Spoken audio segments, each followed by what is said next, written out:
Prabu Santanu melanjutkan kehidupan berumah tangga dengan menikahi Dewi Satyawati, putri nelayan. Dari hubungannya, sang Prabu berputra sang Citragada dan Wicitrawirya. Demi kebahagiaan adik-adiknya, Bisma pergi ke kerajaan Kasi dan memenangkan sayembara sehingga berhasil membawa pulang 3 putri bernama Amba, Ambika, dan Ambalika untuk dinikahkan kepada adik-adiknya. Karena Citragada wafat, maka Ambika dan Ambalika menikah dengan Wicitrawirya. Sedangkan Amba mencintai Bisma, namun Bisma menolak cintanya karena terikat oleh sumpah bahwa ia tidak akan kawin seumur hidup. Demi usaha untuk menjauhkan Amba dari dirinya, tanpa sengaja ia menembakkan panah menembus dada Amba. Atas kematian itu, Bisma diberitahu bahwa kelak Amba bereinkarnasi menjadi seorang pangeran yang memiliki sifat kewanitaan, yaitu putra Raja Drupada yang bernama Sri Kandi.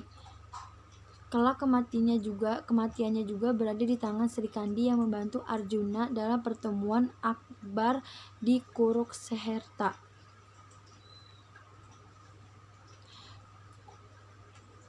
Satyawati mengirim kedua istri Wicitrawirya, yaitu Ambika dan Ambalika, untuk menemui Resi biasa, sebab sang Resi dipanggil untuk mengadakan suatu upacara bagi mereka agar memperoleh keturunan. Satyawati menyuruh Ambika agar menemui Resi di ruang upacara. Setelah Ambika memasuki ruang upacara, ia melihat wajah Resi sangat dahsyat dengan mata yang menyala-nyala. Hal itu membuatnya menutup mata. Karena Ambika menutup mata selama upacara berlangsung, maka anaknya terlahir buta.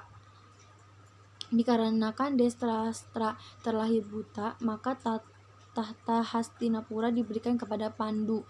Pandu menikahi Dewi Kunti, kemudian Pandu menikah untuk yang kedua kalinya dengan Dewi Madri. Atas bantuan mantra yang pernah diberikan oleh Resi Druwasa, maka Dewi Kunti bisa memanggil para dewa untuk kemudian mendapatkan putra. Pertama kali mencoba mantra tersebut, datanglah Batara Surya. Kemudian atas permintaan Pandu, Kunti mencoba mantra itu lagi. Batara Guru mengirimkan Batara Dharma untuk membuahi Dewi Kunti sehingga lahir anak yang pertama, yaitu Yudhistira.